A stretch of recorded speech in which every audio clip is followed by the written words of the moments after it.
1765 সাল, স্থান মুর্শিদাবাদ। 1765 সালে পলাশির যুদ্ধের পর বাংলার ক্ষমতা হাতছাড়া হয়ে যায়। ইস্ট ইন্ডিয়া কোম্পানির শাসন শুরু হয়েছে। মুর্শিদাবাদের এক পরিত্যক্ত বাংলোতে ইংরেজ অফিসাররা প্রায়ই রাত কাটাতে ভয় পেত। কারণ একটাই, লর্ড ক্লাইভের ডায়েরি। এই গল্প শুরু হয় 1921 সালে।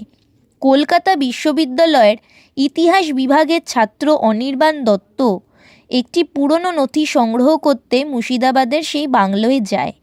ব্রিটিশ আমলের তালাবদ্ধ আলমারির ভিতর সে খুঁজে পায় চামড়া বাঁধানো একটি ডায়েরি। কভারে লেখা আর ক্লাইভ, পার্সোনাল। ডায়েরির প্রথম পাতায় একটা line, the war is over but Bengal is not silent. Anirban পড়তে থাকে। ডায়েরিতে লেখা আছে, পলাশির যুদ্ধ জেতার পর ক্লাইভ রাতে ঘুমোতে পারতেন না।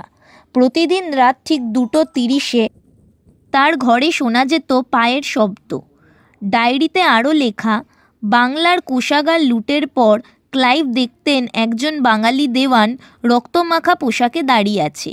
সে কিছু বলতো না, শুধু একটা কাগজ বাড়িয়ে দিত। কাগজে লেখা থাকতো, এই ঋণ শোধ হবে। অনির্বাণ লক্ষ্য করে ডায়েরির পাতাগুলো 1765 থেকে হঠাৎ থেমে গেছে। শেষ পাতায় রক্তের মতো দাগ। সেই রাতে অনির্বাণ বাংলোর ভেতরেই ঘুমায়। রাত 2:30 হঠাৎ কাঠের মেঝেতে পায়ের শব্দ। তার সামনে টেবিলের উপর ডায়েরিটা খুলে যায়। খালি পাতায় ধীরে ধীরে ভেসে ওঠে লেখা, দ্য ডেপ্ট is not paid yet. Anirban পালিয়ে কলকাতা ফিরে আসে। কয়েক সপ্তাহ পর তার লেখা থিসিস জমা পড়ে। শিরোনাম, the silent resistance of Bengal. থিসিসের সঙ্গে জমা পড়ে ক্লাইভের ডায়েরির কপি। কিন্তু বিশ্ববিদ্যালয়ের আর্কাইভে আজও কেউ যায় না।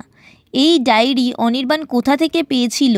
কারণ মুর্শিদাবাদের সেই বাংলো সরকারি নথিতে কখনো ছিলই না।